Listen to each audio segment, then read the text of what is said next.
অভিজিৎ গাঙ্গুলির যে অর্ডার, এতে কিন্তু 4 জনের নাম তারা অযোগ্য।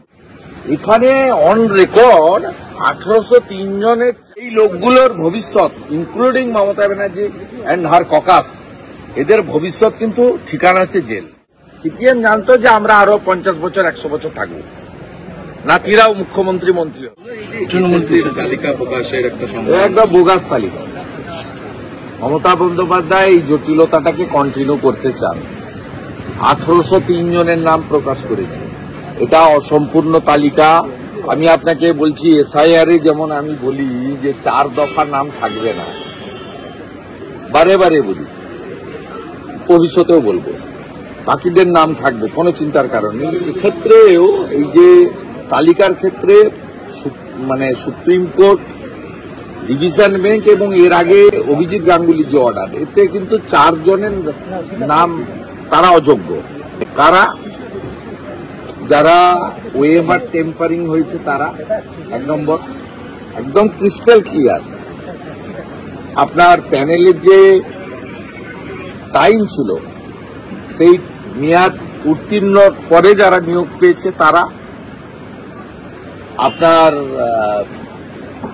র্যাঙ্ক জাম্প যাদের হয়েছে তাদের, এবং সাদা খাতাতে যারা চাকরি পেয়েছে, এই 4 ধরনের লোকের চাকরি থাকতে পারে না। এবং এই সংখ্যাটা 6000 সামথিং, যেটা 22 সালে অভিজিৎ গাঙ্গুলি মহোদয় একদম সংখ্যা করে অর্ডার করেছিলেন।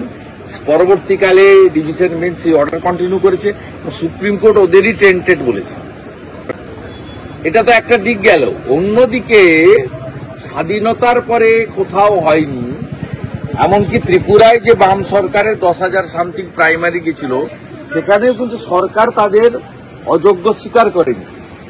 এখানে অন রেকর্ড 1803 জনের চাকরি অবৈধভাবে মমতা ব্যানার্জি সরকার দিয়েছে, স্বীকার করার মধ্য দিয়ে প্রমাণিত হলো এই সরকার, যারা সংবিধানকে সামনে রেখে মন্ত্রগুপ্তির শপথ নিয়েছে, তারা এই ধরনের বেআইনি কাজ করেছে। এবং এটা সম্পূর্ণভাবে কোনো নির্বাচিত সরকার করতে পারে না। এবং তাদের যে ব্যুরোক্রেসি এই কাজে সহযোগিতা করেছে তা মারাত্মক। আমি কথা দিতে পারি, সিপিএম এর ভুলের জন্য মন্ত্রিসভা ছাড় পেয়েছে। সিপিএম যখন স্কুল সার্ভিস কমিশনের আইন তৈরি করে একটা জায়গা লিখে রেখে দিয়েছিল, সেই জায়গাতে পরিষ্কার ছিল যে অ্যাডিশনাল পোস্ট ক্রিয়েট করতে পারে ক্যাবিনেট, যেটা ডিভিশন বেঞ্চ সিবিআই কে দিয়েছিল অর্ডার করতে। অভিজিৎ গাঙ্গুলি মহোদয়ের অর্ডারকে আপহোল্ড করে সেটা সুপ্রিম কোর্টে গিয়ে এরা মুক্তি পেল কেন? 1996-এ এসএসসির যে সিপিএম এইটা করে গেছে। সিপিএম জানতো যে আমরা আরো 50 বছর 100 বছর থাকবো, নাতিরাও মুখ্যমন্ত্রী মন্ত্রী হবে। সিপিএম জানতো না যে ওরা চলে যাবে।